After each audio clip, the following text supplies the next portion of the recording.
내연기관차에서 전기차로 전환될 때 그냥 스무스하게 전환된다? 그런 건 있을 수가 없고, 모든 세상의 변화는 많은 갈등과 어려움 속에서 변화가 이루어지게 됩니다. 근데 중요한 부분은 그거 같아요. 내연기관차가 어쨌든지 간에 그 기후위기, 이 탄소 중립 문제 또는 탄소 발자국 이런 문제 때문에 내연기관차의 사용은 줄어들 수밖에 없는 것이 좀 늦춰지건 그런 측면이 있을지 몰라도 실제적으로는 내연기관차의 폐지, 테슬라가 쓰고 있는 원통형 배터리 같은 게 많이 나오게 된다면 그때는 그것도 이제 표준화가 되는 거예요. 크기가. 표준화, 아까 말했던 배터리의 표준화 문제를 말씀드렸는데 그 시대가 되면 우리 대한민국의 배터리 3사의 역할이 굉장히 더 강화될 가능성이 크다.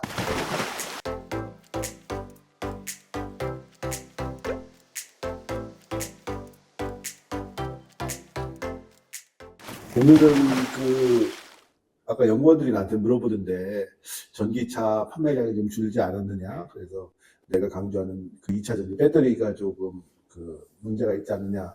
그리고 불이 많이 난다. 그런 얘기를 자꾸 물어보더라고요. 그래서 거기에 관해서 몇 가지만 좀 말씀드릴게요. 세기 초에까지는 전기차가 대세였어요. 전기차가 대세에 있는 것이, 포드 자동차 T1이 나오면서 대량 생산 시스템으로 바뀌면서 내연기관차가 전기차를 완전히 뒤집어서, 그런 과정에서 내연기관차를 잘 만드는 나라, 독일, 미국, 일본이 전 세계 자동차 시장을 꽉 잡고 있었어요. 그러던 것이 2020년대 들어서 테슬라가 이제 대량 생산 시스템을 갖추고 그러면서 전기차가 발전이 되고 그런 와중에 중국이라는 나라가 내연기관차 생산량으로서 자동차 굴기를 전기차로 하게 됩니다. 독일이나 일본이나 미국의 기존의 자동차 회사들이 그러한 변화에 적응을 못하고 있다는 겁니다. 자동차의 권력 핵심이 테슬라로 일단은 기본적으로 2020년대 초반에 옮겨왔고 그런 와중에서 중국 차들이 엄청난 성장을 했어요. 중국차의 성능에 관해서는 논란도 상당히 많습니다만 일단은 중국 내에서 활용되는 자동차의 대수가 엄청나기 때문에 그들이 시장을 확보한 정도는 굉장히 크게 됩니다. 그러다 보니까 전기차로의 전환이 유럽, 특히 독일 3사, 벤츠, BMW, 폭스바겐 독일 3사가 이 전기차 시대에 대응하기 위해서 전환을 했는데 그 전환이 본인들이 생각했던 것보다 굉장히 뒤처질 수밖에 없는 상황이 벌어졌던 것 같아요. 그래서 그들이 생각하기에는 전기차는 그냥 엔진만 내연기관에서 전기로 바꾸면 모터를 바꾸면 되는 것이 아닌가로 생각을 많이 했었는데 실질적으로 테슬라 자동차가 그런 형식이 아니거든요.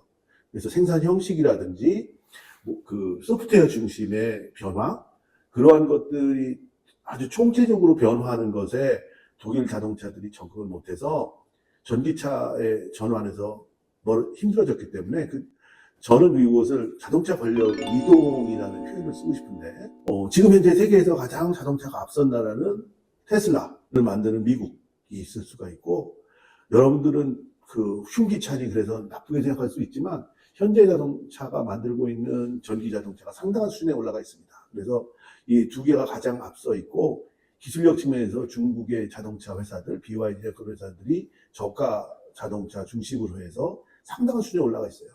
상대적으로 그러한 중국 자동차에 비해서도 떨어지는 수준에 있는 것이 유럽의 자동차 회사들이다 보니까 그런 회사들에서 전기차의 전환을 좀 늦추고자 하는 노력들 그런 것들이 벌어지고 전기차의 지금 기술을 중국으로부터 도입해서 중국 시장에 진출하고 세계 시장에 진출하고자 하는 것이 폭스바겐이라든지 그런 회사들이 그런 전략적 선택을 하고 있을 정도예요. 따라서 그러니까 이 전기 자동차의 권력 이동에서 좀 상당히 큰 변화가 있다. 이런 와중에서 이렇게 전환이라는 건 항상 어렵거든요. 그런 와중에서 일본의 도요타 같은 경우에는 전기차로의 전환보다는 하이브리드를 좀 확대하는 측면에서 많은 강조를 하고 있고 그래서 하이브리드 시장이 확대되면서 그들이 지금 현재 전 세계 자동차 시장에서 상당히 많은 판매량을 유지하게 된 거예요. 지금은 굉장히 변화의 정점에 있다고 보시면 될 것 같아요. 그래서 내연기관차에서 전기차로 전환될 때 그냥 스무스하게 전환된다? 그런 건 있을 수가 없고 모든 세상의 변화는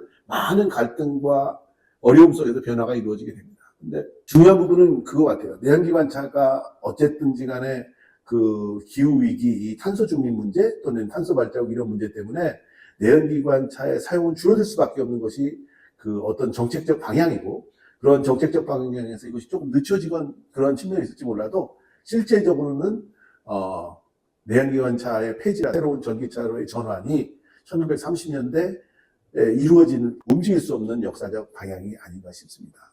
어려움들, 갈등들이 곳곳에서 발생하게 될 거예요.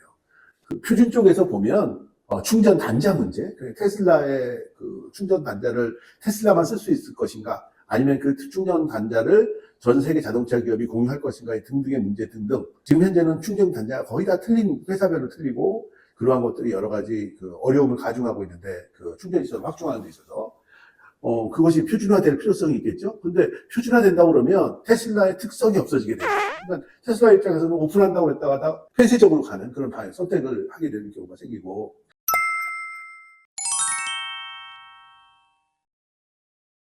전기자동차 여러 가지 문제들, 배터리를 중심으로 한 테슬라의 문제가 상당히 앞으로 갈등 상황들이 많이 벌어지게 될 겁니다.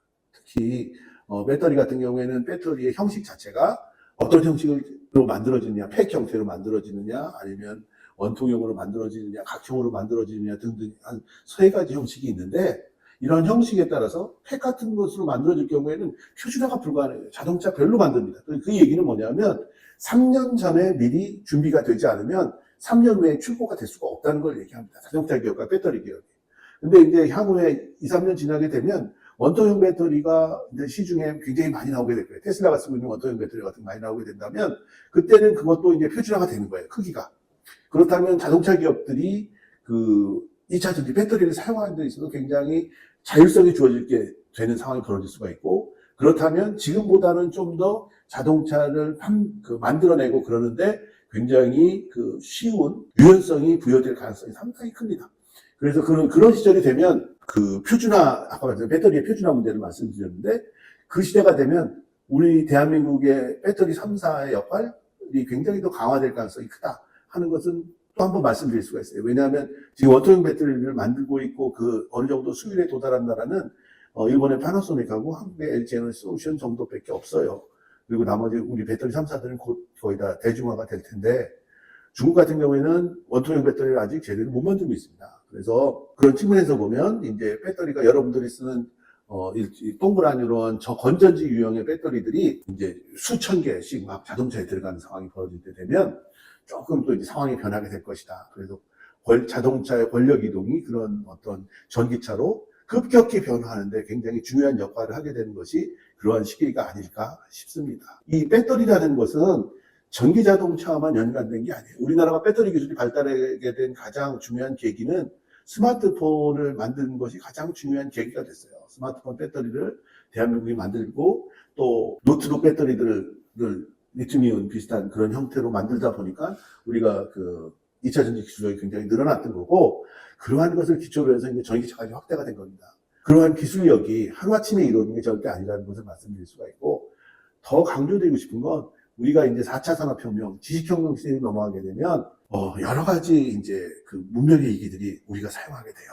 그럴 때 가장 중요한 게 배터리가 됩니다. 예를 들어서 지금 그 테슬라가 만든 휴머노이드 로봇, 인간의 형태를 갖춘, 모습을 갖춘 그런 로봇에 우리가 사용하는데 어려운 게 뭐라고 생각하세요? 가장 어려운 분야는 배터리입니다. 무슨 뜻이냐면 휴머노이드 로봇에 그것이 아무리 좋은 성능을 갖고 있어도 그게 한두 시간밖에 작동을 안 하면 아무 의미가 없죠? 그래서 배터리 성능을 개량을 하고 확대를 해서 조그만 그 배터리 용량을 가지고 오래 쓸 수 있어야 돼요. 근데 지금 현재 제가 알기에 휴머노이드 로봇들이 몇 시간 못 쓰는 걸로 알고 있습니다. 어떻게 보면 30분 쓸 때도 있고 한두 시간 쓸 때도 있는데, 그렇다면 실용성이 전혀 없는 거잖아요. 배터리의 발전이 이루어지지 않으면 4차 산업혁명이라는 것이 실질적으로 작동해 나가는데 굉장히 큰 한계가 있게 됩니다. 그래서 드론도 지금 거의 대부분의 드론들이 30분에서 1시간 이상 뜰 수가 없습니다. 왜냐하면 배터리 성능 때문에 내려와야 돼요. 그래서 이 2차 전지, 배터리의 성능 확대, 성능 기술 혁신, 이러한 것들은 지속적으로 이루어질 것이고, 이것이 4차 산업혁명의 발전에 가장 기본적인 기술적 기반이 될 수 있다는 것은 알아두시기 바랍니다.